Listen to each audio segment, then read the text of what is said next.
Hello, fellow foodies, and welcome back. This is Dr. Cassandra Quave, and you're listening to Foodie Pharmacology, the science podcast for the food curious. This week on the show, we're going to talk about one of my favorite topics, and that's the topic of trees, and not just any tree, but trees that produce edible nuts. Our guest today is Elspeth Hay. Elspeth is a creator and host of the Local Food Report, a weekly feature that has aired on CAI, the Cape and Islands NPR station, since 2008. She's also the author of a new book called Feed Us with Trees: Nuts and the Future of Food. Deeply immersed in her own local food system, Elspeth writes and reports for print, radio, and online media with a focus on food and the environment. And you can find more about her work at her website, which is elspethhay.com. So thanks so much for coming on the show, Elspeth. It's great to meet you. Thank you so much for having me. It's fun to be here. Yeah. So first of all, congratulations on your book. I loved it. And I wanted to just maybe dive right into the book itself, and a little bit of your background in reporting. So you've been reporting on food for a number of decades, and your book opens with this scene where you're very surprised and excited to learn about the fact that humans can eat acorns. This also kind of blew my mind when I first learned about this. So why don't you share with us why this was such a aha moment for you? Of course. Yeah. I live on Cape Cod in the middle of an oak forest, which is protected as part of the Cape Cod National Seashore. And I had always been an environmental studies major in college and always really, I think, kind of like terrified about what's happening with the natural world around us. And so my parents had instilled in me this like deep respect for oak trees as this big cornerstone tree in terms of wildlife habitat. And the idea that we could also eat from these trees and maybe be part of this world around us that I'd always seen as somewhat separate from humans was pretty exciting. A friend sent me a TEDx talk by a woman named Marcy Mayer, who's in Greece.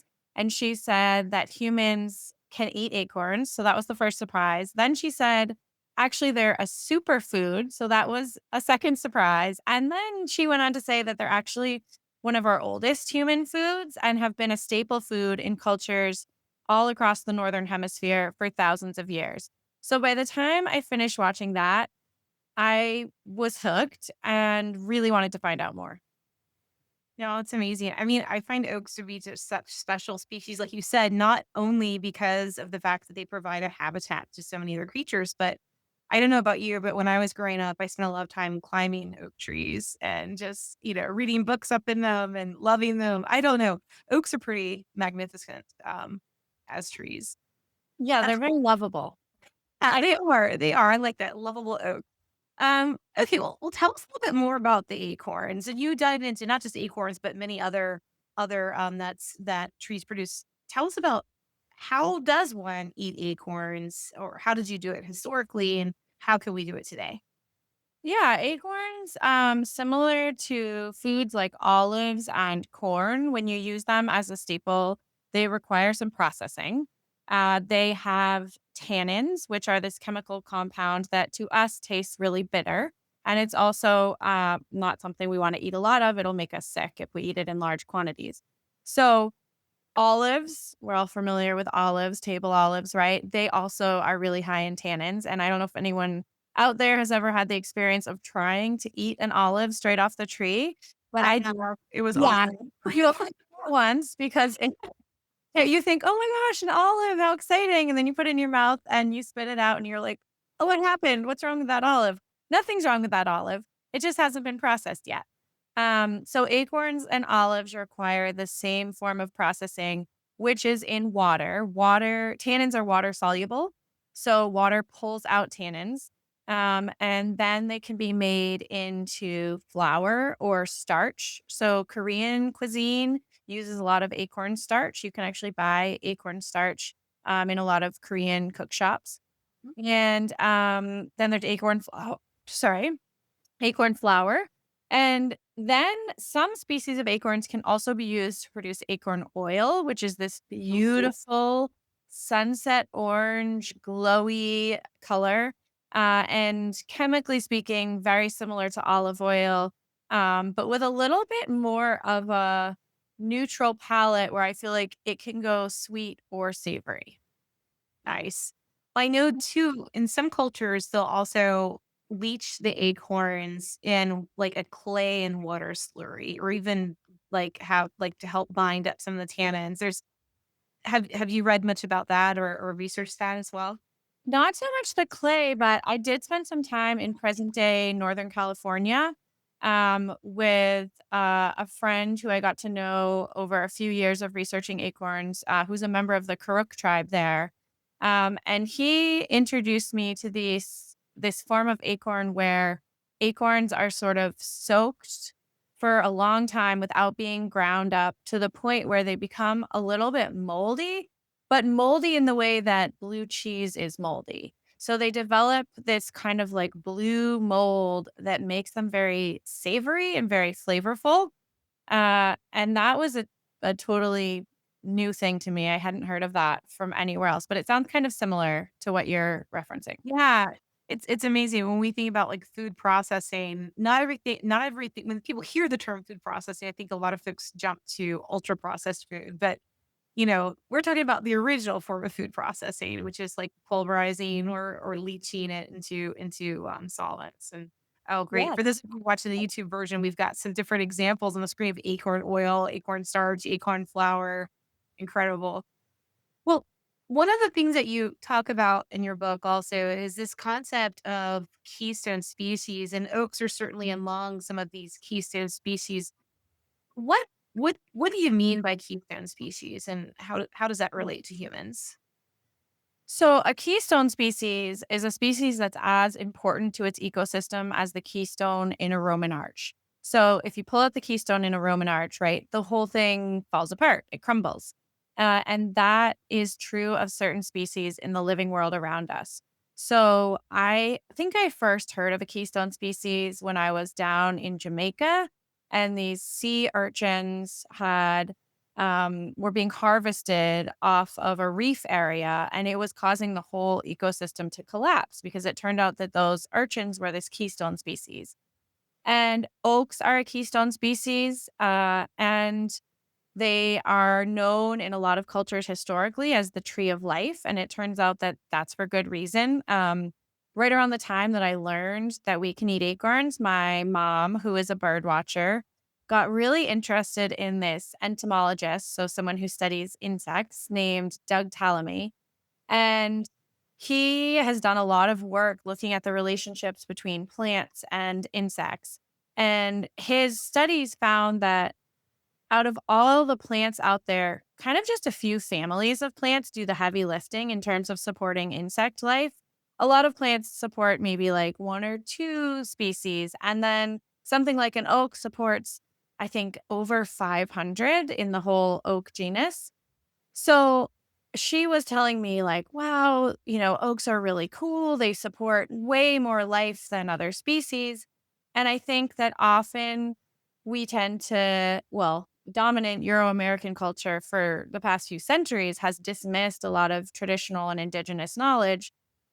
But when people in traditional cultures called oaks the tree of life, it's not like a metaphor. It's not like a poetic phrase. I mean, it's also those things, but actually it's just a fact. They Yeah. support the most life of any genus of trees. So it's pretty cool to start seeing Western science catching up with some of that knowledge. That's amazing. No, I love Doug's work. We had him on this show, I think it was last season, and I mean, I also had a chance to meet him in person and see, um, one of his lectures, and afterward, I came home so motivated to, like, create more space, for around the oaks and kind of, rewild more of my yard, just to help, support biodiversity even in urban landscapes. He's so inspirational. Yeah. Well, when we're so we talked about biodiversity, we've talked a bit about, wild foods that we can eat. I want to talk a bit about the yields of these crops. Now, when I think about early American wild food sources, obviously chestnuts played a huge role in North American food sources, unfortunately, because of the blight. we've lost a lot of the American chestnut. And there's tons of research going into trying to you know create more disease resistant and resilient American chestnut through crossing and other genetic studies. But when it comes to yields of these wild trees compared to like crops, I know you did a lot of research on this and discussed in the book. How do they compare? Like, um, when you look at acorns, chestnuts, hazelnuts in particular, how do they compare to some of the current staple foods that we eat? Yeah, so that's something that I was really interested in when I first started researching because since the time I was a kid, I think in school and I kind of went back and documented in so many different aspects of our culture. I had heard this story that we all used to be hunter gatherers. And then about 10,000 years ago, we went through the agricultural revolution and became farmers. And that as we grew our population, it was too late to go back, right? We had become farmers, we were producing more food, and we couldn't be hunter gatherers anymore because that is a lifestyle that really only works for small populations of people on large tracts of land. And I'd learned that in school, I'd heard that in stories. It was just so ingrained in my cultural understanding. And as I started researching these crops and acorns in particular, I read a book by Kat Anderson called Tending the Wild. Oh, And how that's great. about this history of, you know, settler soldiers, Euro-American settler soldiers moving west, destroying indigenous food systems very systematically. Mhm. Some other historians have called it a feed fight, and arriving to this place of incredible food abundance and immediately setting about destroying that abundance as a way of controlling indigenous populations. And so that was sort of the first thing that made me start questioning this story of like, well, okay, was it really a yield thing? Did we really transition away from these foods because of yield? Is that really why we don't eat them today? And as I started researching and looking into it and talking to different people, it became more and more clear to me that the reasons that we don't eat these foods actually have nothing to do with yield. That is a myth that's been fabricated in support of, colonial capitalism as it moved across the continent. And in fact, when you start actually comparing yields, these complex ecosystems, polycultures, indigenous foodscapes that were tended as foodscapes are significantly more productive. I talked to an agronomist named Ricardo Salvador, who's fantastic, super interesting guy.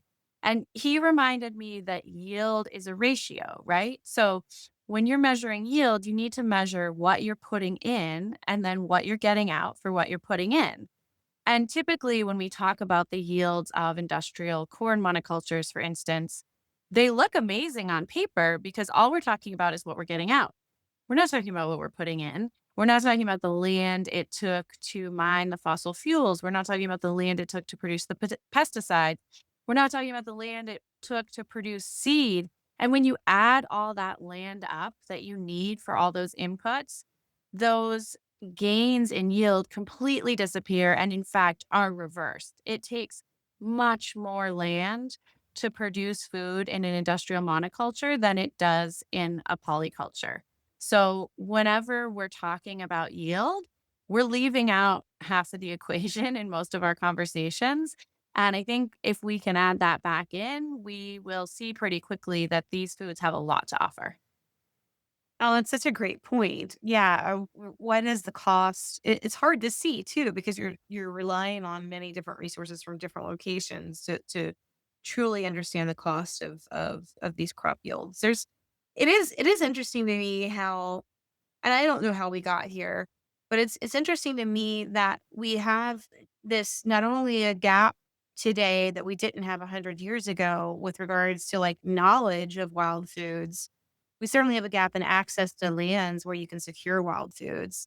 But it's also just the basic knowledge, right? Of like why if I just don't know how we got there. I work in a lot of different cultures around the globe looking at the consumption of wild foods and collection of wild medicinal plants and preparations medicines. And this is not like specialist knowledge that only some, healer living in the woods, like a hermit knows. Like this, everybody knows this stuff, right? This is just common, common knowledge that people have. Like I find today we don't know how to even, many people don't know how to pickle or can foods or how to ferment things. It's just how to make food from scratch, like how to work with actual raw ingredients. And I feel like this knowledge gap, also obviously extends into know-how of how to recognize wild foods. And I don't know how much of this was a systematic loss, like an intentional loss. I mean, I kind of get that sense from your writing and from what you're saying here that some of this was systemically, removed from our culture. Definitely, yeah. I mean, I remember growing up as a kid, and like I mentioned before, my mom's a bird watcher, my dad's also a bird watcher, and they spent a lot of time when my sister and I were little, taking us all around the state of Maine, where I grew up, looking at different ecosystems and looking at birds in these ecosystems. And I just remember thinking like we would go and look at sapsuckers and like the neat little rows they drilled in the birches and maples. And then there were crossbills, which were extracting seeds from conifers. And all these birds lived in an ecosystem where they could meet all their needs, right? And then we would go to the grocery store and like the Rennies or whatever and get what we needed. And I remember having this growing sense of like, what's wrong with us? Like, why are we the only species with no habitat? Why are we the only species that like doesn't fit into this whole tapestry of the natural world? And I don't think I could have articulated it, right? Like I was a little Yeah. kid. I definitely remember having this feeling of like something about this doesn't make sense. Like what's wrong with us? And I think that question has honestly been driving me my whole life, like trying to figure that out, trying to understand. And as I started going back through the history, I had that same question as you're asking of like, okay, if the Celtic people that I come from used to worship oaks as the tree of life and eat hazelnuts and consider them this fountain of wisdom, and even a few hundred years ago, people are cracking nuts in church on Crack Nut Sunday and celebrating this abundance. How did we get so disconnected? And I do think it's systemic. When I started looking back at the history, there were these series of events really designed to separate land from people and people from land. Um, to me, one of the more recent events in terms of that is what happened after the close of the Civil War in the US. So, and I know that doesn't sound recent, but it's in the broad swath of history recent. Yeah. Um, there was a lot of land enclosure in Europe in the 1500s, 1600s that was actually driving early Euro-American immigration to North America. Not something, again, that we talk about in school or really learn about. I always heard that my ancestors came here because it was the land of opportunity, right? That's the story. And actually, most people came because they had been kicked off their traditional homelands during this early internal colonization in Europe, and then repeated that process here, taking indigenous land and sort of perpetuating that trauma. And then after the Civil War, before that, they had a lot of Euro American immigrants had worked really hard to kind of recreate this commons system in the US. So common land in Europe was land that was managed collectively, and there were rules. It wasn't a free for all, but people had rights to gather, to hunt, to fish, to all these different resources. And that was recreated here. And before the close of the Civil War, any land that was quote unquote unimproved, so didn't have a building or a crop field that was fenced in, was open to people to hunt, to gather, to fish, to turn out animals to graze. And, there were specific local customs, but that was the rule of law in almost every place. And after the close of the Civil War, when enslaved African Americans were freed, before when slavery and slaveholding was still legal, transferring part of the cost of feeding enslaved people onto the enslaved people themselves by allowing them to hunt and gather, well, that served the interests of those in power. Afterwards, it didn't because those people could go and for parts of the year come and go from the labor market and gather, hunt, turn out animals. and really make a life for themselves and a living off of these lands that were considered common. Even if they were privately owned, they were considered common. And within a year of the Civil War, trespass laws in every southern state changed. And then that practice spread north, it spread west. And it's been this slow process of like, first we lost it in Europe, then there's this grab of indigenous land. Then there's the closure of this recreated commons. And I think that still today, we are seeing an ongoing loss of common spaces and reconnecting, and it was dangerous. Like trying to access wild foods became dangerous for a lot of groups of people. It became dangerous for formerly enslaved African Americans. It became dangerous for indigenous people. And in Europe, during that early wave of enclosures of common lands, we talk about the witch trials as this sort of religious mania, but actually, those started with women agitating for rights to former common lands and the right to go and gather medicine or food. And so it's not it's not surprising that so many of us have forgotten this knowledge. I think, it wasn't safe to have this knowledge for a long time. And so it's been buried. And I think that it's exciting and I think hopeful that people are starting to spread it again. And I think a little bit revolutionary in a way, because if we can get that knowledge back out there and get it into more people's hands, that's, that's the knowledge we need to also gain back land rights, I think, in a lot of places. Yeah, I 100% agree. I think it's interesting to see how technology is now helping to shape new pathways for sharing of this knowledge. I'm thinking in particular of the short videos on TikTok and on Instagram, like by creators like Alexis and Nicole Nelson, of how to forage and prepare foods. I mean, you can find so much content. Now the challenge is finding reliable content from people that know what they're doing because there's also danger and like especially misidentification of mushrooms and things like that. So you need to really be careful of who you're getting your information from. Um, but I feel like there's a hunger for this, especially as grocery prices, our agribusiness sourced foods continue to rise. Um, I just feel like there's such a need for this knowledge and access to these resources.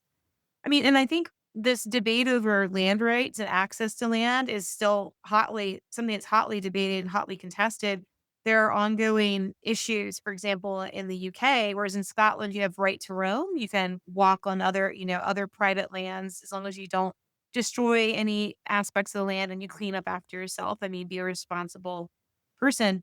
But in England, this is still prohibited, and a lot of this goes back also to rights to forage, rights to access resources of the land, um, and yeah, there's Yeah, there's some really cool one of the things that I was most struck by when I was looking at that history was these ancient terms regarding these rights. So, like, we talk about a right of way, right? And I'm yeah, like, "Oh, whatever, right of way. What is that?" It just means you can walk there. But that was one of this huge, embedded network of rights. It wasn't just a right of way. People also had right of estovers, which was the right to gather firewood. And there's rights of pannage, which are the rights to turn out your livestock in the fall to fatten up on the fallen nuts of the forest. So that one, like, particularly caught my attention. Rights of piscary.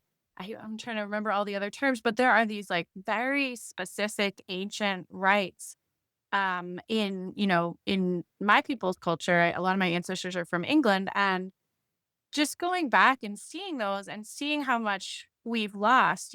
People talk about shifting baseline syndrome ecologically, which is like, you only know the abundance of when you were born on. And so as these generational changes occur, you don't always see it. But I think the same thing is true for a lot of cultural knowledge. We don't realize how much we've lost when we don't even have the vocabulary to describe it. Like we feel it maybe, but we don't know how to talk about it and we don't even know what it is. yeah.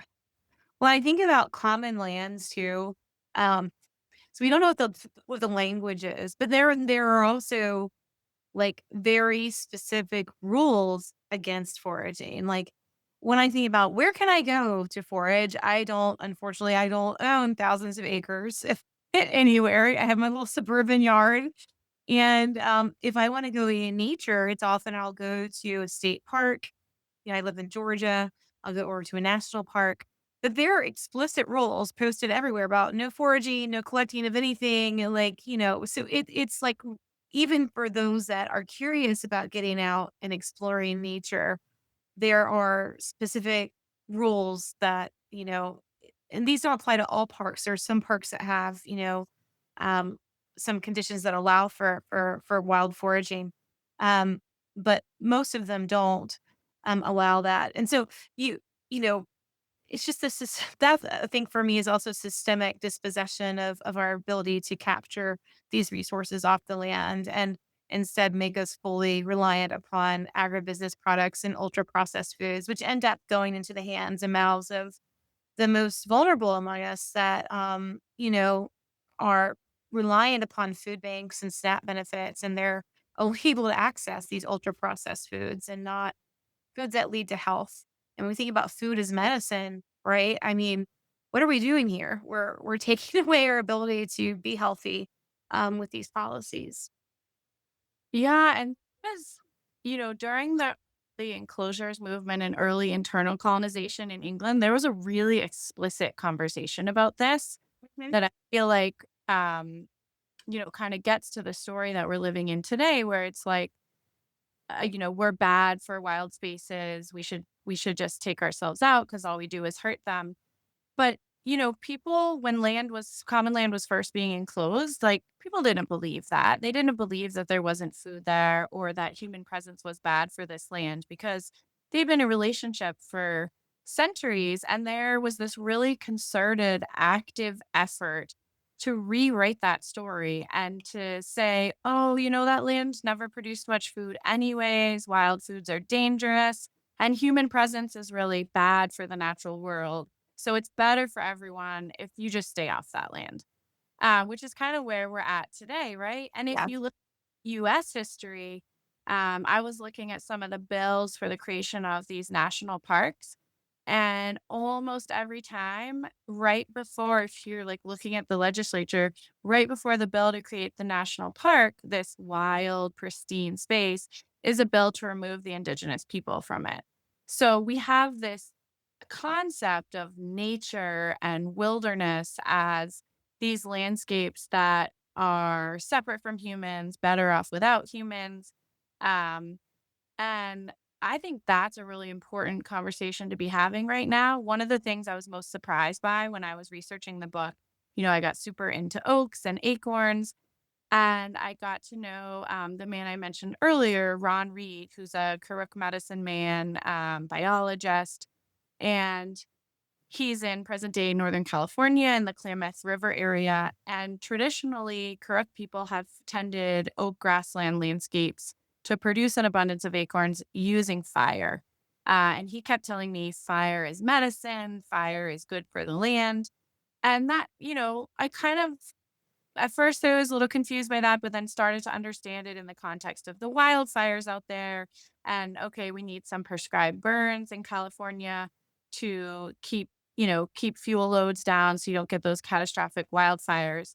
But what I was really surprised to learn was that actually in the East, too, in my home area of New England, and where I've always considered, I've looked out at oaks and thought of them as trees that would probably be better off without humans, right? Like better off without us. They don't need us. But also here, oaks have been kept dominant on the landscape for almost 9,000 years because of human burning, first indigenous burning. And even in the early colonial period, there was um, still a lot of burning. And it really wasn't until recently, until like the 1920s, 1930s, when fire suppression got going, that a lot of these stands of oaks started having trouble regenerating because there wasn't fire on the land. And so Ron kept trying to get me to understand that, he kept talking about oak trees as kin and fire as medicine.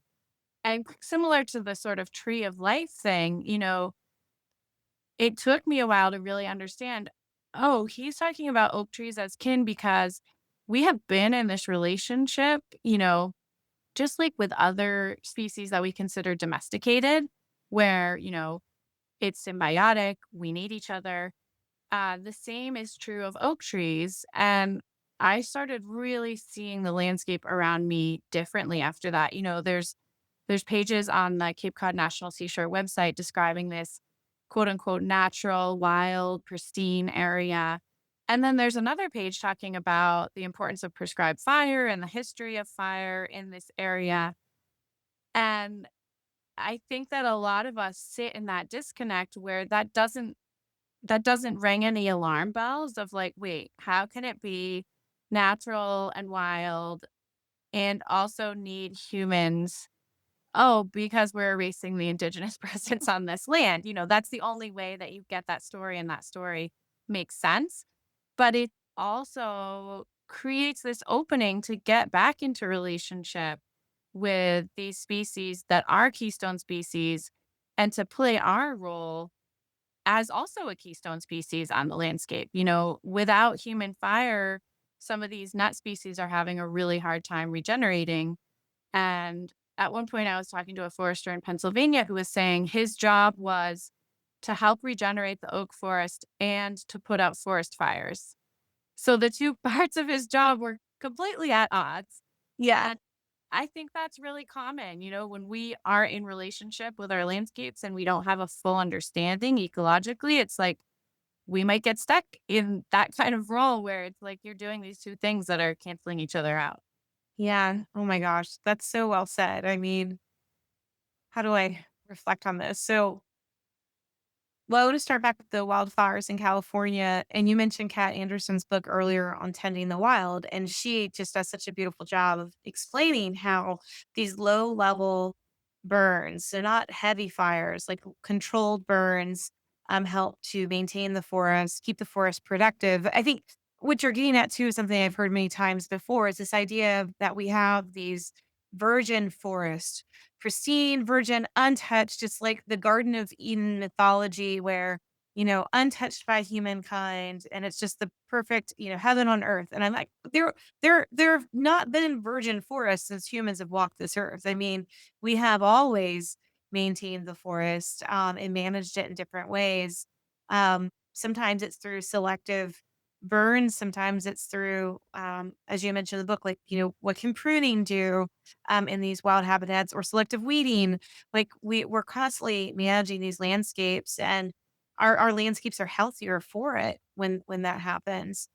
There's a site here in South Georgia where I do some research. It's called the Jones Center at Itchaway in South Georgia near the Florida border.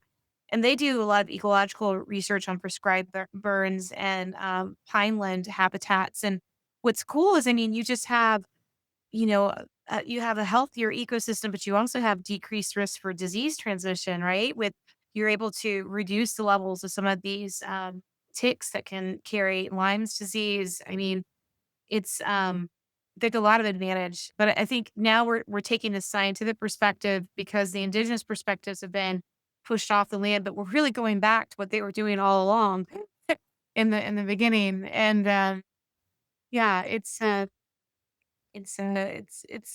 of for me, I think it's really sad that we have, well, our national parks are obviously at risk under current, government reallocations of funding and other changes. And I think, this is something that belongs to all of us in this country in the United States, and we should really fight for our rights to maintain our national lands and also to be able to use those lands um, for our own health and the health of the ecosystems. Yeah, I think when we believe that we're bad for the land, uh, it is sort of a self-fulfilling prophecy, right? If you believe you're not good for a place, you're not going to try to gain access to it. You're not going to try to interact with it. It's better to just stay away in that story. And if we can start to break down that story, when I started learning about this fire stuff, I got fascinated by the importance of human burning in so many different ecosystems all around the world, in places like Australia and the Amazon and the British Isles and a huge variety of habitats in North America. It's not just one place. When you start looking at this history, humans are kind of in the same category of keystone species as a beaver, where our job is to create and maintain habitat. And we've traditionally done that in most ecosystems with fire. There's other methods too, but that's been our most dominant tool. And it's such an interesting tool, like you were saying, because you can control pests, you can control the water cycle, you can control what seeds are sprouting. It has this huge array of impacts on the land. And so I actually got certified in prescribed fire and have started going on some controlled burns with mass fish and wildlife. And it's been so much fun and so interesting to learn, like, okay, we're burning on this day in this grassland because the relative humidity is right. We're trying to target restoration of habitat for this specific species, whatever it is. Um, and just the level of knowledge that you need to use, it's a seemingly simple tool. You're not using a pesticide applicator and a plow and, whatever else, herbicide, special seeds. You're just using fire, but at the same time, to use it skillfully requires a lot of knowledge. And I think we're in this really kind of fascinating cultural moment where Western science is just beginning to like scrape the surface of catching up with indigenous knowledge. And so many things, the tree of life thing, so many things that we had dismissed as kind of like folklore or backwoods type knowledge is turning out to hold this incredible wisdom. That's amazing. Well, we're almost out of time. Before we wrap up, I wanted to ask you, based on this research and all that you've learned about these nuts from wild trees, I mean, what's your future vision for our engagement with these trees? I mean, what's your hope for our generation, for the next generation to come?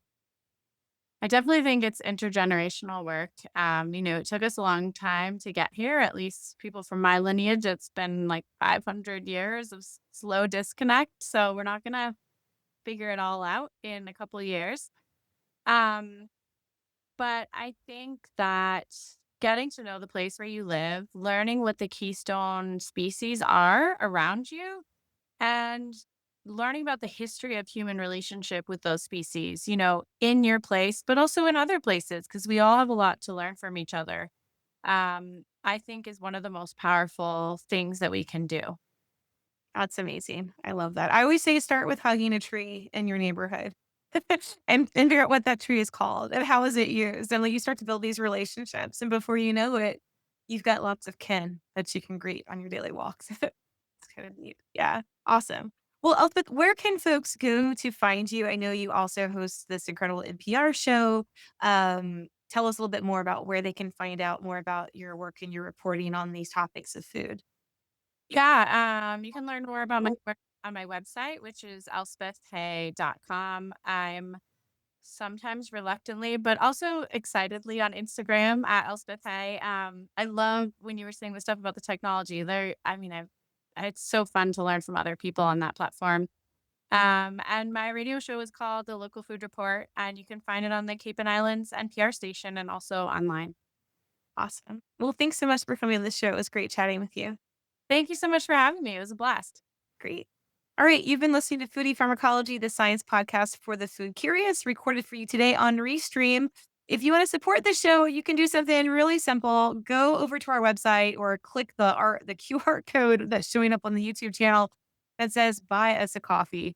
I need some extra caffeine and some extra cash in that caffeine to keep the show going. This is a three-man show. It's myself and producers Rob and Christine. And so we really appreciate all that you can do to keep us going. We're again in season 7, bringing you lots of exciting episodes each and every week. You can tune in both on our foodiepharmacology.com, on the Teach Ethno Botany YouTube channel, or anywhere that you stream podcasts. Thanks so much for listening. Stay healthy out there, and I'll see you next time.